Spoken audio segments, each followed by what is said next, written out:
Datan mingko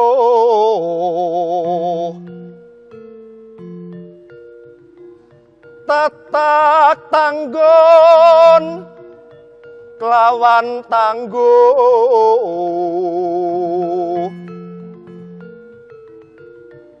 ngadepi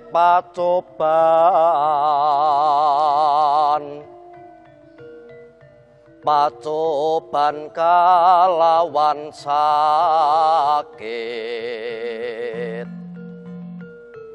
sing waspada sarta ngupati usada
wis surup ki mbok ya leren to ya, Nduk. Kok sik Mbok. Iki garek sedilit aku ngapalke iki lho. Kok nek wis rampung, gek Simbok ki arep omong. Simbok ki arep ngomong apa to? Jentat-jentit. Ora rampung. Ah, Simbok ki ngopo to? Sesuk ki aku ki joget ning bali desa lho, Mbok. Nek omong ki kosek nek Simbok kowe ki wis rampung, yo Simbok lungguh, kowe lungguh, Simbok ki le omong cetha kepenak, ora kok karo jentat-jentit. Ya wis Simbok ki arep ngomong apa? Simbok ki wong aku ki sesuk ki arep nari ning bali desa. Tak sedelok meneh nak para sanak kadang sing nyambut gawe ning Mataram ki arep do bali to, Mbok. Nah, lido bali kuwi disuguhi jejogetan karo tetembangan. Mulane aku latihan ki lho ben apik. Malah Simbok ki rumangsamu Simbok ki ra mudeng po. Simbok kuwi le seneng banget ki mergo apa? Tak kandhani. Kakangmu kuwi arep mulih. Lah iya. Anakku lanang arep mulih arep ketemu anake lanang ya seneng banget to. Ah, saiki sing tak takokke karo kowe, Nduk, Cahayu. Lehmu mempeng gladen joget saben dina esuk awan sore joget. Ki janjane ki kowe ki kepengin nduduhke nek kakangmu engko mulih ben ngerti kowe kuwi pinter joget. Ben didelok kakangmu apa ben didelok lanjar?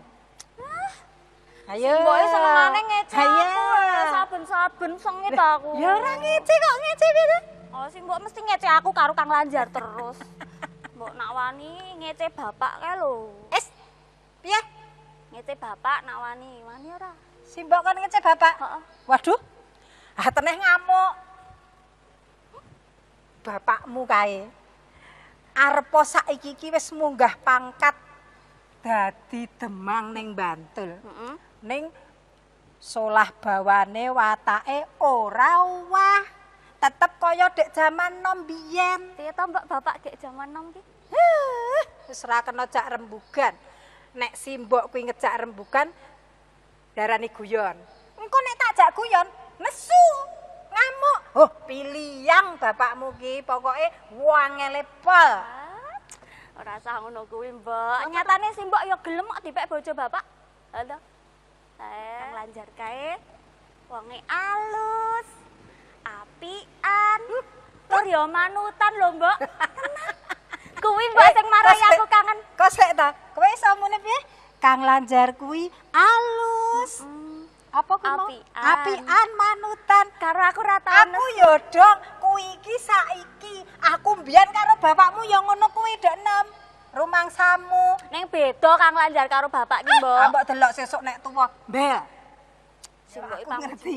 Kowe kuwi seneng tenan karo sing jenenge Lanjar ki aku ngerti. Iya, Mbak. Simbok ki ora elek-elek ora no. Simbok kuwi entuk ngolehke ning ya kuwi. Sing jenenge saiki sesambungan antarane kowe karo Lanjar kuwi ora waton. Ora sesambungan sing nasar. Dong ora? Dong. Aku ora seneng nek meng sesambungan meng do ubiang-ubiung urung do dadi bojone ubiang-ubiung rono mrene.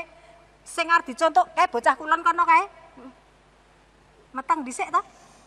Awas nek ngantek kaya ngono ora tak akoni anakku kowe. Ora, Mbok. Aku karo Kang Lanjarku iki nak pacaran sing ati-ati tenan. Pacaran ki apa? Tenan lho ya. Tenan. Saiki adus wis surup. Tek lendange digawa. Cek ya, Mbak. Ya. Nak, engko ngumbulke carat ya, Nduk. Ya.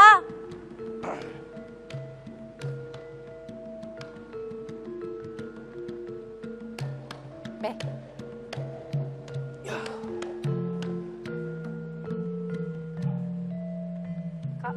Kok ndingaren bapakne? Kok yahmene wis kondur. Pun rampung napa? Nek urung rampung ya ora tekan ngomah. Aneh. Sik. Lek kutakon ki apik-apik banget Kok le wangsulan kok kaya ngono ki? Wangsulan apa kaya ngoten niku? Heh? Ayo wangsulan sak tenane kok. Mbok yo sing agi teko, sing jenenge ora nang omah sedina, mbok yo sing apik karo bojo kuwi nang omah iki bojo ya ketekuk ringkel, kok rumangsaku kok ming wangsulan kowe kok elek. Dumeh aku ki wis elek, wis tuwa, wis ala ngono apa piye kok ora kaya biyen. Ora usah tekan ngendi-endi Nyatane. sing rembug. Kowe ki elek, apik, ayu, nom tuwa kuwi tetep dadi bojoku. Lah sampean kuwi sing ora dong. Kudune ki nek awake dhewe seneng. Kula mon bungahe ora karu-karuan. Anake lanang arep mulih lho, Pakne. Seneng ta, Pakne? Ha iya.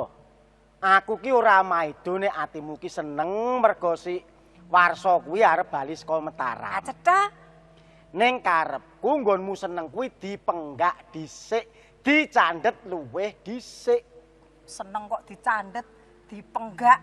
Seneng ki ya seneng. Wong kuwi apa anane jujur, ora ditutupi. Seneng-seneng, ora dadak dicandet bareng, dadak diampet bareng. Ngopo? Kowe kira ngerti kahanan apa piye? Ayo, mergo kula ngerti, sampean kuwi sing ora ngerti. Sik jenenge sampean ki dadi Demang, kudune ngerti kahanane wargane. Ha kok saiki cetha ana dor mulai saka Mataram do bocah nom-nom dor mulai kok sampean sing ora dong. Kowe mau sarapan kroto apa piye to? Kok nyecrek ora rampung-rampung? Nyatane ngoten kok. Tak kandhani. Aku iso kandha kaya ngono. Aku nyandhet nggonmu seneng kuwi mergo saiki ana pranatan anyar ngenani wong-wong sing nyambut gawe nang Mataram apa ning nggon-nggon liya sing arep bali ning desa kene. Nek sik jenenge pernatan niku kula gawene wis krungu. Ning endi-endi pokoke negara anane pernatan. Ya ben niku pernatan ben diurus sing do ngerti pernatan, sing do gawe pernatan. Sing baku kula seneng anake arep mulih. Aku kuwi bar nderekke iki gedhe. Nderekke iki gedhe Mesuraga. Ki gedhe kuwi paring dawuh supaya wong-wong sing nyambut gawe nang Mataram, sing nyambut gawe nang wewengkon liya kuwi ora entuk mulih nang Kademangan dhisik. Mergo Mataram kuwi lagi ke taman loro, ke taman Pacoban, akeh wong loro nang kono. Sik. Kula tak takon karo sampean. Anake dhewe mulih sesuk niku mulih nang omahe sapa? Nang omahe awake dhewe.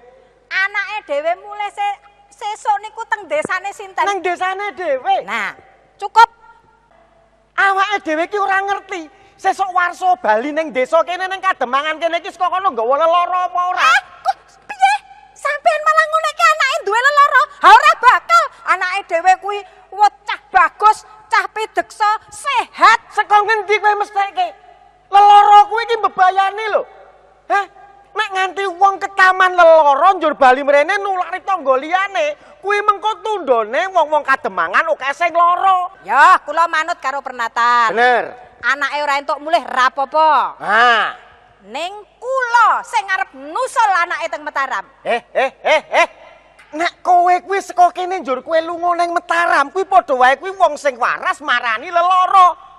Iki wong do ngopo to iki kok rumangsaku kok apa-apa ora entuk, apa-apa ora entuk. Wes. Saiki kowe kudu manut aku. Kowe ora entuk sumusul anakmu nang Mataram. Nek kowe bakal nyusul anakmu nang Mataram, aku bakal tegel karo kowe.